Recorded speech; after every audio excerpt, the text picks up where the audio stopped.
읽었던 8장의 내용을 보면 여러분들이 지난 시간에 말씀을 들으셨던 분은 궁금증을 바로 지니게 되는 것이 분명히 지난 시간에 수냄 여인의 스토리를 들었는데 오늘 본문에 보니까 죽었다라고 했던 엘리사가 다시금 살아나 있어요. 도통 이것이 어찌된 일인가 궁금해하실 수가 있는데 우리가 보고 있는 열왕기서는 크게는 역대기적인 순서로 시간적인 배열로 성경이 기록되어져 있는 것이 맞죠. 그러나 모든 것이 시간대 배열로 기록되어져 있는가? 그렇지 않습니다. 성경의 저자의 의도에 따라서 중간에 삽입되어져 있는 스토리도 있는데 그 중에 하나가 우리가 지난 시간에 봤던 내용이 해당됩니다. 자, 따라서 우리가 성경을 여러분들이 보실 때 단순히 시간적인 스토리로 역대기적인 관점으로만 성경을 보실 것이 아니라 성경 저자의 의도에 따라 때로는 내용적으로 때로는 중요한 내용적으로 어떤 사건적으로 구분해서 기록되어져 있을 수도 있음을 염두하시고 성경을 보시기를 바랍니다. 읽었던 본문의 7절에 보면 엘리사가 이스라엘 백성들의 큰 대적이었던 아람 나라로 가는 것을 봅니다. 그가 아람 나라에 왜 갔을까? 7절 이후로 생각해 보면 하나님이 엘리사를 통해서 하나님의 명령을 아람이라고 하는 그 나라에 전해야 될 이유가 있었기 때문임을 알 수가 있습니다. 그래서 아람 나라의 큰 도시 다메섹에 엘리사가 들어왔다는 내용을 아람의 왕 베나닷이 듣게 되죠. 그래서 그 당시 베나닷이라고 하는 아람의 왕은 큰 중병에 걸려 있었습니다. 그래서 그런 중병에 누워져 있었지만 그런 그가 자기 경내에 엘리사가 들어온 것을 알고 어떻게 행동을 했느냐면 엘리사 선지자에게 예물을 준비해서 보냅니다. 그 예물을 낙타에 실려서 보냈는데 그 양이 어마어마합니다. 제가 찾아보니까요. 낙타 한 마리가 무게를 감당할 수 있는 그 무게가 어느 정도냐면 455kg예요. 근데 455kg인데 낙타를 몇 마리를 동원했느냐면 40마리를 동원했대요. 그러면 머리 좋으신 분은 바로 계산이 나오죠. 몇 킬로죠? 18,200kg예요. 거의 18톤입니다. 그죠? 1.8톤 정도. 어마어마한 무게를 양을 엘리사 선지자를 위해서 예물로 준비했던 모습을 우리가 보게 되는데요. 왜 그러면 베나닷이 이렇게 어마어마한 양의 예물을 엘리사에게 건넸을까? 다분히 베나닷 왕이 엘리사 선지자를 어떻게 이해하고 있는지에 대한 그의 마음의 모습이 그 예물 속에 드러나죠. 9절 이후로 보면 하사엘이 그를 맞이하러 갈새 다메섹의 모든 좋은 물품으로 예물을 삼아 가지고 낙타 40마리에 싣고 나아가서 그의 앞에 서서 이르되 당신의 아들 아람 왕 베나닷이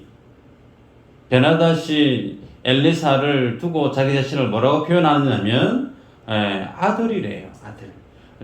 나를 당신에게 보내 이르되 나의 이 병이 낫겠나이까 하더이다 하니 라고 하는 말을 건넵니다. 소위 베나닷은 자기 자신이 지금 큰 병에 걸렸기 때문에 그 병에 걸렸던 그의 안타까움을 그 예물에 담아서 엘리사에게 보냈던 거죠. 그러면서 보내는 그 질문 속의 내용은 이 병이 내가 지금 나을 수가 있겠습니까? 나을까요? 못 나을까요? 그렇게 질문을 던지는 베나닷을 보게 됩니다.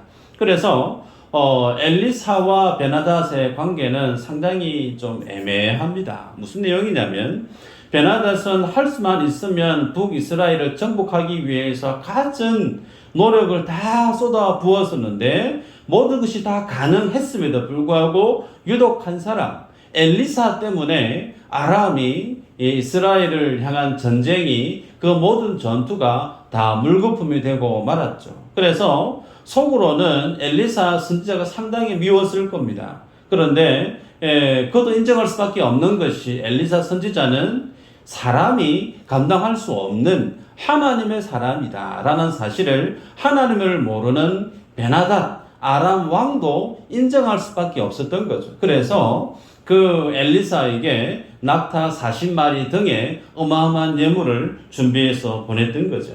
자, 그런데 여기에서 재미있는 사실이 두 가지가 등장합니다.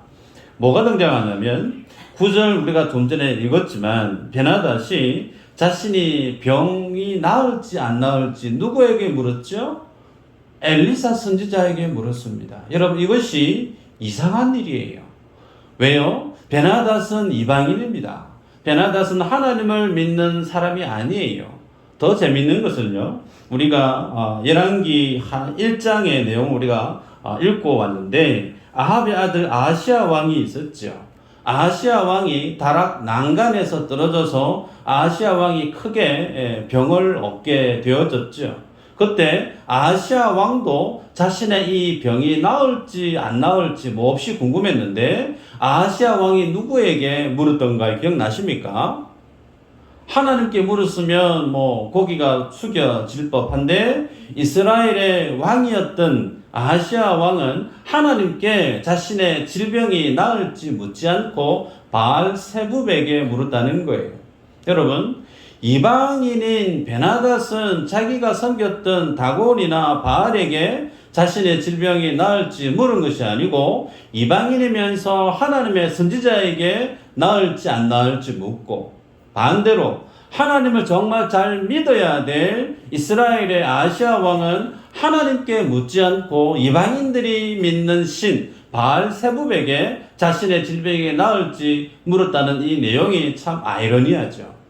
두 번째 말씀을 보면 어마어마한 양의 예물을 준비해서 엘리사에게 보냈을 때 그 마음의 중심이 어떤 것이었을까요? 저 같으면 그랬을 것 같아요. 제 힘으로 현대의 의술로 내 안에 있는 이 질병을 고칠 수가 없다라고 하면 하나님의 능력의 종이 왔다라고 할 때 내심 예물을 준비해서 건네면서 내 안에 있는 본심 그대로 목사님 안수기도를 해주시든 금식기도를 하시든 저를 위해서 기도해 주셔서 좀 이 병에서 고침받게 해주시면 좋겠습니다. 제발 부탁합니다. 저 같으면 그렇게 기도 부탁을 할 것 같아요. 그런데 베나닷이 어떻게 자신의 마음을 표출했느냐면 고쳐달라고 말하지 않습니다.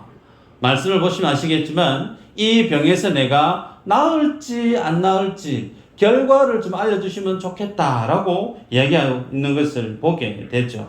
왜 베나닷은 하나님의 사람 그런 엘리사임을 그것도 인정하면서도 불구하고 자신이 병들었던 그 육신을 두고 고쳐줄 것을 기도할 법한데 그렇게 기도하지 않고 단순히 병이 나을까요 안 나을까요 이 결과에 대해서 알고 싶어 했을까? 여러분, 베나닷이 하나님에 대해서 듣기는 들었고 자기 그 경내에 있는 엘리사를 통해서 저 사람은 하나님의 사람인 줄 알고는 있었어도 그 마음 중심에 병을 고칠 수 있는 분으로 하나님을 알지 못했다는 거예요. 다시 얘기합니다. 건강한 믿음이 있어야만이 뭐가 일어날 수 있느냐면 정확한 기도의 방향성이, 기도의 수준이, 기도의 내용이 자리하게 된다는 거예요. 베나닷은 하나님에 대한 지식이 없어요. 베나닷은 자기 경내에 왔던 엘리사에 대해서 대단한 하나님의 사람인 정도는 알고 있어도 그가 예배하고 그가 신뢰하는 하나님이 어떤 하나님인지에 대해서 정확하게 잘 몰랐다는 거예요. 그러니 하나님에 대한 인식이, 하나님에 대한 지식과 믿음이 너무나 현저히 낮다 보니 그가 정면으로 자신의 문제의 핵심을 고침받을 수 있는 요구사항을 엘리사에게 말하지 못하고 있는 모습을 보게 되죠. 여러분, 이 모습을 통해서 오늘 성경이 우리에게 무엇을 도전하는가? 하나님의 사람, 특별히 말씀이 인생으로 살아가게 되어지는 그 인생이 되기 위해서 오늘 성경 우리에게 도전하기를, 하나님의 말씀, 그 말씀이 내 안에 건강한 믿음으로 자리해야만이 뭘 할 수 있느냐면 기도의 바른 방향성이 잡힌다는 거예요. 여러분들이 예수님을 믿고 믿음의 삶을 살아갈 때 문제가 늘 있을 수 있습니다. 근데 그 문제를 어떻게 해결할 수 있느냐? 내 힘으로, 내 능력으로 쉽게 해결할 수 있으면 그것은 문제가 아닐 거예요.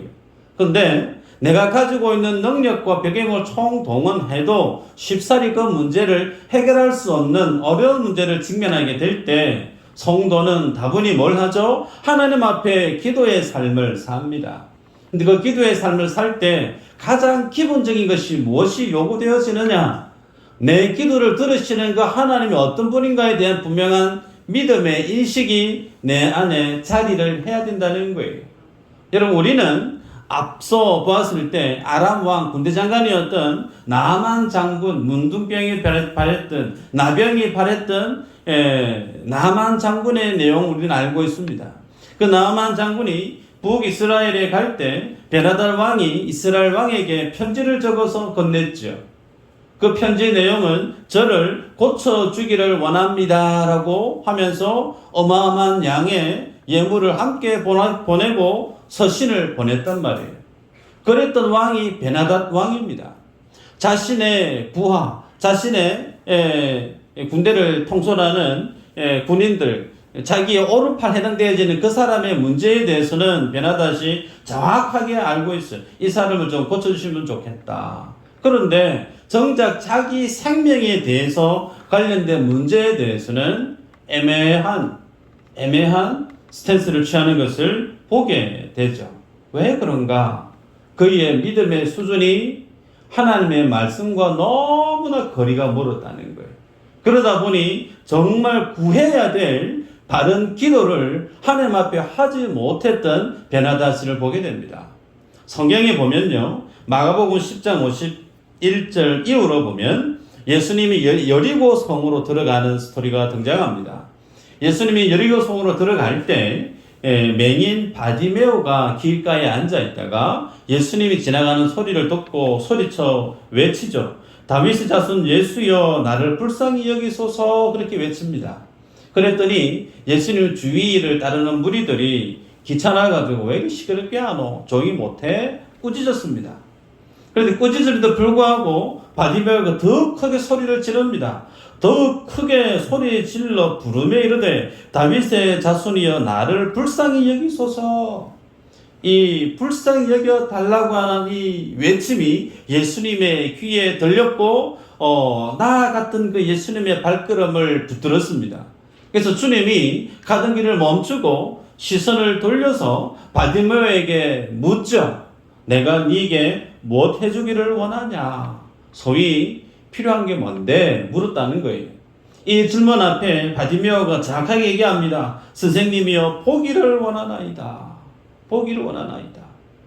맹인이 예수님 앞에 뭘 도와줄까 했을 때 보고 싶습니다. 지극히 상식적이고 이치에 맞는 대화의 내용이죠. 그런데 여기에서 예수님이 하시는 말씀이 있습니다. 52절에 보면 예수께서 이르시되 가라 내 믿음이 너를 구원하였느니라 하시니 그가 곧 보게 되어 예수를 길에서 따르니라.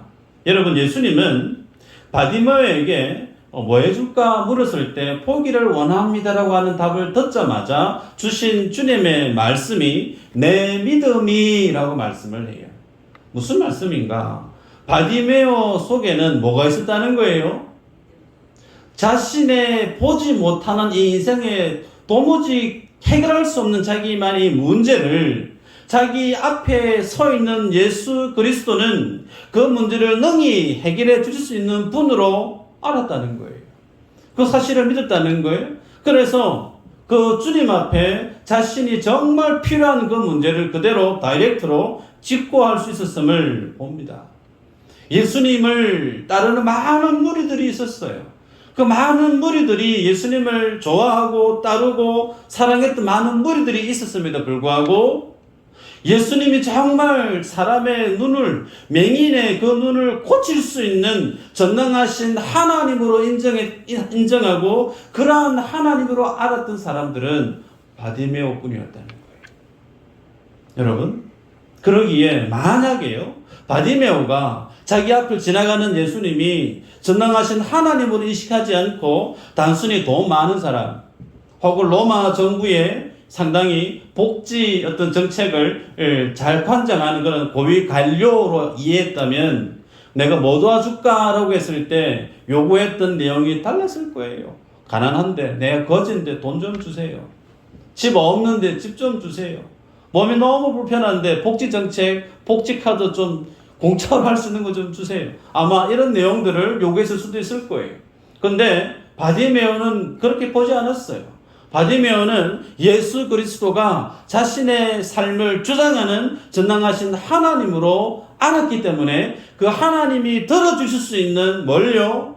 기도를 예수님께 요청했음을 보여줍니다. 그러기에 여러분, 바른 기도, 소위 능력의 기도의 그 첫 단추는 무엇이 필요한가?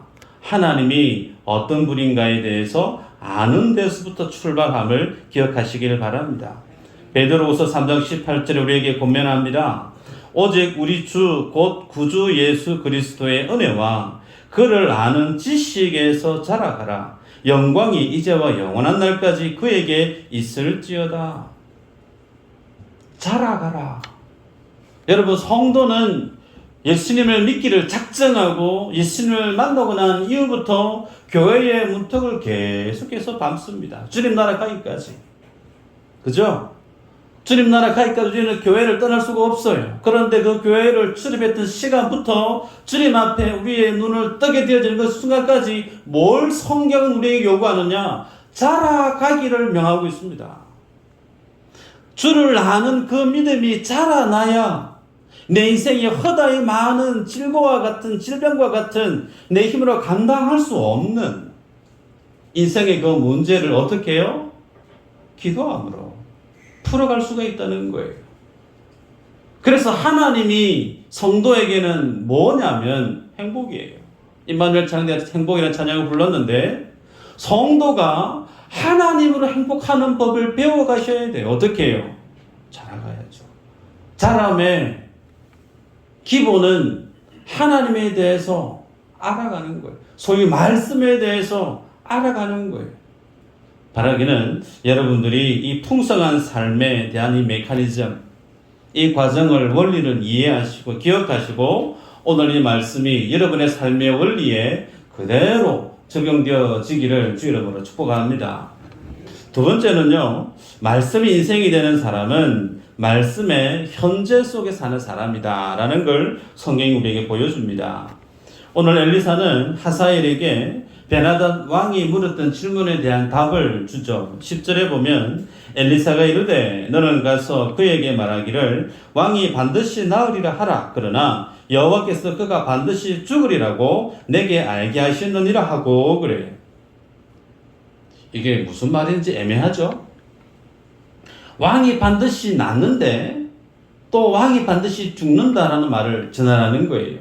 그 말의 의미는 왕이 질병에 대해서는 그 질병 때문에 안 죽는다는 거예요. 그런데 질병이 아닌 것으로 왕은 반드시 죽을 것이다 라고 얘기를 한 겁니다. 소위 이것은 베나닷이 하나님의 백성들 이스라엘을 향하여서 칼을 빼들고 전쟁을 행하고 하나님의 나라를 백성을 괴롭혔던 그의 죄에 대해서 하나님이 심판하시겠다라고 하는 뜻을 이렇게 표현으로 전달한 내용이죠. 그런데 특이한 것이 있어요. 11절 이후로 보면요, 엘리사의 행동이 특이합니다. 11절에 보니까 하나님의 사람이 그가 부끄러워하기까지 그의 얼굴을 쏘아보다가 우니, 무슨 내용이냐면 엘리사가 자기 앞에 있는 하사엘이라고 하는 국내 대신, 베나닷의 국내 대신 얼굴을 보고 빤히 보는 거죠. 떨어지게 보다가 갑작스럽게 펑펑 웁니다. 예. 그래서 왜 그렇게 쏘아 보시다가 또 우십니까? 라고 물었어요. 이 질문에 대해서 얘기하기를 하사엘이 장차 이스라엘 사람들에게 행할 정말 상상하기도 힘든 끔찍한 일을 행할 것을 엘리사가 미리 보아서 알았기 때문에 운다라고 얘기를 해요. 그 내용이 뭐냐면 하사엘이 이스라엘의 장정을 칼로 죽이는 거예요. 예루살렘 성을 이스라엘 성을 불태워버리는 겁니다. 그리고 아이를 둘러서 맺힌다는 거예요. 아이 벤 임신모의 배를 칼로 갈라서 죽인다는 겁니다. 그런 일들을 하사엘 네가 할 것을 내가 봤다. 그렇기 때문에 내가 지금 운다라고 얘기를 합니다. 여러분, 이런 일을 전에 들었을 때 보통 사람의 반응은 어떨까요? 에이, 내가 어떻게 그런 끔찍한 일을 합니까? 저 그런 사람 아니에요. 내가 어떻게 그런 사람을 죽이고 임신한 사람을 그렇게, 나 그런 사람 아닙니다. 아마 기분 나쁘게 하거나 손사래를 치거나 언짢아할 거예요. 근데 하사엘이 답이 뭐냐면 13절에 보면 당신의 개 같은 종이 무엇이기에 이런 큰 일을 행하오리까? 끔찍한 일, 무서운 일, 잔인한 일, 해서는 안 될 일, 그렇게 표현하는 것이 아니고요. 이스라엘을 괴롭히고 이스라엘 사람들을 죽이는 끔찍한 그 일을 두고 하사엘은 큰일이다라고 얘기를 해요. 이 큰일이라고 하는 이야기 속에 녹아있는 하사엘의 그 심성이 드러납니다. 여러분, 이 하사엘만큼 잔인한 사람이 드물어요.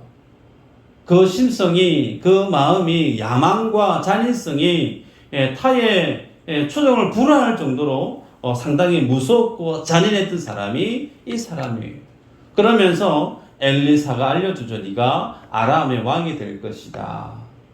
그 예언을 듣고 난 다음에 이 하사엘이 어떻게 합니까?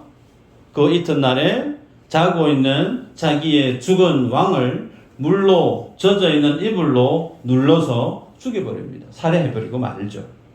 자, 여기에서 우리가 좀 한번 고민을 해볼 필요가 있는 것이 이러한 내용을 지금 하나님이 엘리사 선지자를 통해서 아람 나라와 이스라엘에 펼쳐질 앞으로의 그 일들을 하사엘에게 지금 알려주고 있는 거죠. 근데 이 내용이 오늘 엘리사가 처음 듣는 내용인가? 아니거든요. 하나님이 지금 엘리사를 통해서 이스라엘이 앞으로 당할 그 일의 장본인이 하사엘 당신이 그렇게 할 것이다라고 하는 이 내용은 이미 우리는 앞서 보았습니다. 읽어드리면요. 열왕기상 19장 15절에 보면 여호와께서 그에게 이르시되 너는 내 길을 돌이켜 광야를 통하여 다마섹에 가서 이르거든 하사엘에게 기름을 부어 아람의 왕이 되게 하고 너는 또 님시의 아들 예후에게 기름을 부어 이스라엘의 왕이 되게 하고 또 아베모올라 사밧의 아들 엘리사에게 기름을 부어 너를 대신하여 선지자가 되게 하라. 하사엘의 칼을 피하는 자를 예후가 죽일 것이요 예후의 칼을 피하는 자를 엘리사가 죽이리라. 무슨 내용이냐면요. 엘리사 선지자의 스승 엘리야 선지자가 갈멜산에서 영적인 전투를 승리하고 난 이후에 왕후였던 이세벨에게 의해서 도망을 가고 호렙산에 갔을 때 하나님이 엘리야에게 주었던 내용이에요. 그 엘리야에게 주었던 그 내용이 오늘 본문에서 그의 제자였던 엘리사 선지자 때에 다시 하나님이 말씀을 주신 거예요. 그리고 엘리사가 그 될 일을 보고 지금 슬퍼서 울고 있다라는 게 오늘 본문의 내용입니다. 여러분, 이것을 통해서 성경이 우리에게 뭘 보여주고 있느냐면 하나님의 말씀은요 반드시 이루어진다는 거예요. 아멘인가요? 하나님의 말씀은요 하나님의 입에서 나오는 그 모든 말씀은 실현이 없습니다. 그 모든 말씀은 반드시 우리의 현실, 역사 속에서 사실로 드러나는 것을 보게 됩니다. 근데 여기에서 엘리사가 왜 울었을까? 이 울음의 의미를 한번 곱씹어 볼 필요가 있습니다. 단순히 이스라엘 백성이 하사엘에 의해서 잔인하게 죽임을 당하고 도륙을 당하고 그렇게 내 백성, 내 고국이 어려움을 당하는 그 일 때문에 펑펑 울었을까? 물론 그것도 있겠죠. 그런데 그 모습보다 더 중요한 것이 뭐냐면 이 말씀이 오늘 처음 그에게 들려준 게 아니라는 데 있습니다. 이 말씀은 앞서 엘리야 선지자에게 전해졌던 말씀이에요. 그 말씀을 알고 있고 또 들어왔는데 또다시 그에게 그 말씀이 들려졌고 그 말씀이 이제 머지않아 곧 현실 가운데 일어날 것을 그가 본 거죠. 여러분, 엘리사 선지자가 게으른 사람이었을까요? 아닙니다. 엘리사 선지자가 열정이 없는 대충 살았던 사람이었을까요? 아닙니다. 엘리사는 자기 생명을 다해서 하나님이 주신 그 사명을 감당했던 사람이에요. 계산을 해보시면 아시겠지만 엘리야 선지자가 행했던 기적의 딱 2배입니다. 엘리야 선지자가 했던 일보다 더 많은 일을 했던 사람이 엘리사 선지자예요.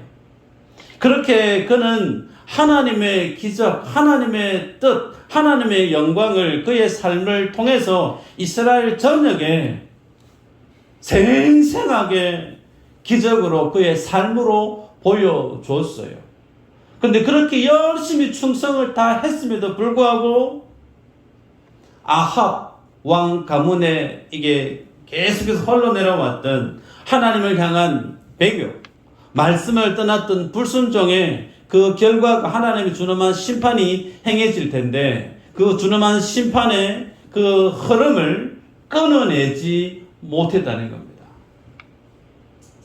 할 수만 있으면 나의 충성, 나의 열심, 주의 말씀을 온전히 증거하고 온전히 충성해서 이스라엘로 하여금 온전한 하나님의 나라로 하나님의 백성으로 회개케 하고 그 믿음을 돌이킬 수 있었더랬으면 이 엘리야 선지자에게 전해졌던 이 심판의 메시지가 멈춰질 수 있었을 거예요.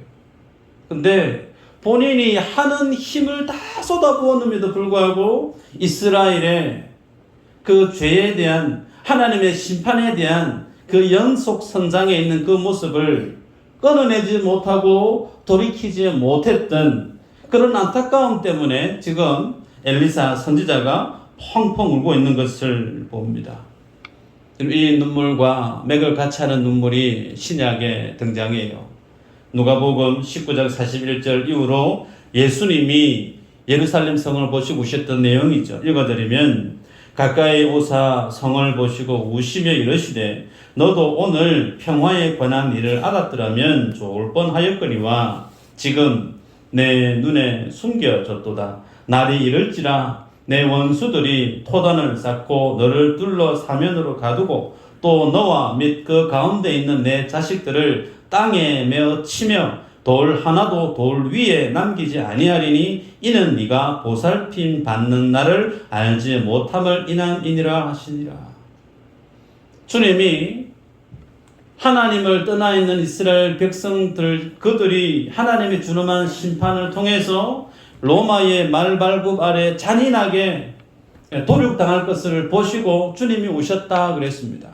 그런데 주님이 우셨다라고 하는 그 울다라고 하는 표현이 어떤 내용이냐면 그냥 허느끼 우는 정도가 아니고 대성통곡하셨다는 거예요.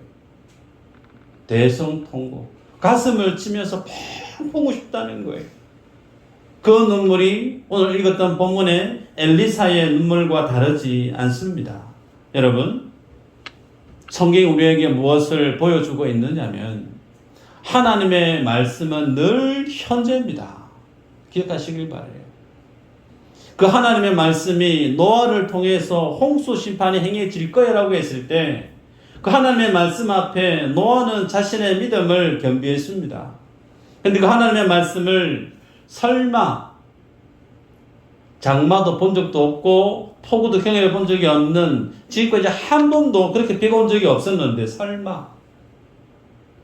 근데 하나님의 말씀이 그대로 성취되어졌습니다. 우리가 지난 시간에 보았습니다. 수넴 여인 엘리사로부터 가뭄이 올 텐데 기근이 올 텐데 다른 데 가서 좀 기거해라. 그 말씀이 전해지자마자 짐 싸서 블레셋으로 갔죠. 오늘 읽었던 본문에 보면 하사엘이라는 인물은 네가 그렇게 그런 아람의 왕이 될 거라는 얘기를 듣자마자 그 이튿날 뭐하죠? 그의 주군을 살해하고 말합니다. 그리고 엘리사는 장차 그 하사엘이라는 인물을 통해서 이스라엘에 임할 그 모든 불행한 일들을 보고 지금 말씀이 들려지는 그 지금 그가 흐느껴 옵니다. 예수님도 먼 미래에 있을 일이지만 그 될 일을 보신 그때부터 주님이 뭐 하셨죠? 예루살렘을 향해서 우셨어요. 예레미야 선지자도 마찬가지입니다. 유다가 멸망해가는 그 모습을 보고 예레미야 선지자도 울었습니다. 성경이 우리에게 무엇을 강하게 말씀하고 있느냐면 믿음은 말씀에 대한 믿음은 어떠해야 되는가? 한번 따라할까요? 말씀에 대한 믿음은 현재형이다.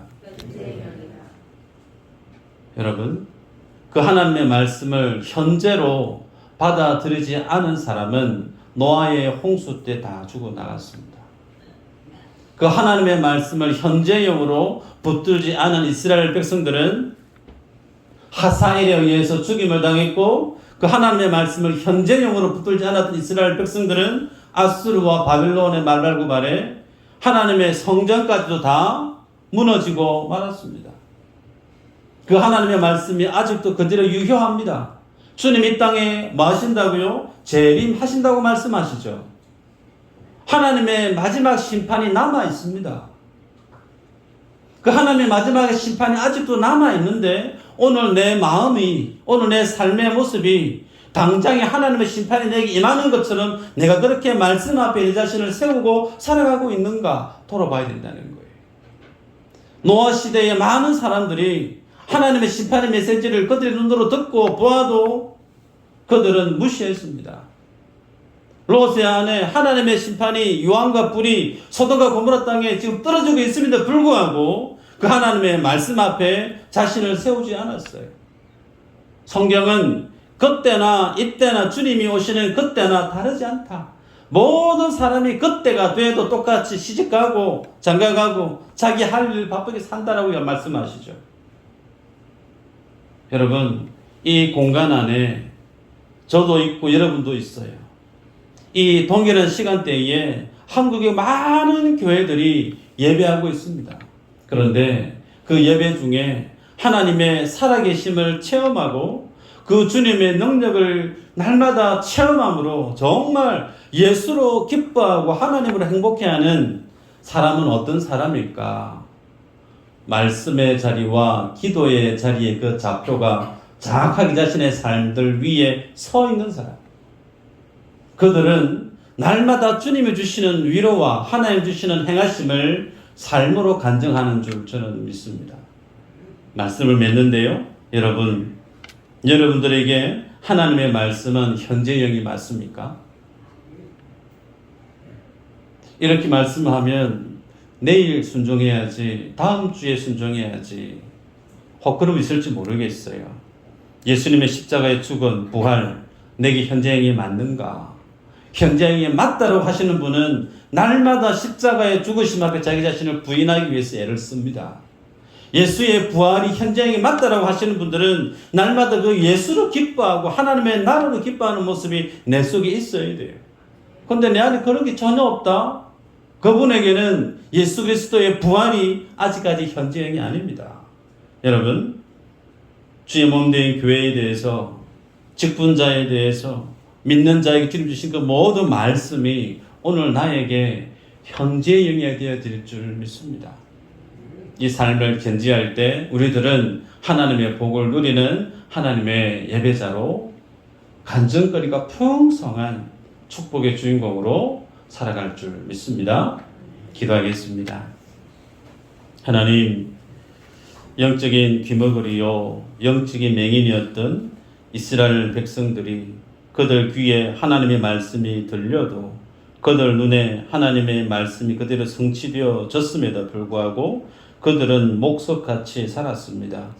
오늘 내 영이 주의 말씀 앞에 귀를 열게 하여 주시고 내 눈을 열어 마음을 열어 주의 말씀 앞에 바른 믿음의 순종이 일어나게 하여 주시기를 원합니다.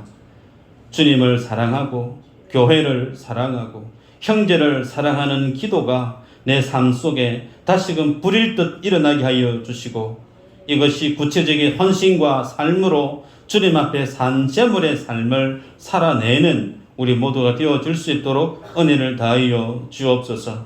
그래서 주 앞에 숨이 멎는 그날까지 주신 은혜, 주신 생명 앞에 게으르지 않고 늘 말씀과 기도 가운데 깨어 하나님의 그 영광을 따라가는 하나님의 백성 되게 하여 주시고 그러한 인생, 그러한 가정, 그러한 주님의 교회 되게 하여 주옵소서. 감사하고 예수님 이름으로 기도하옵나이다. 아멘.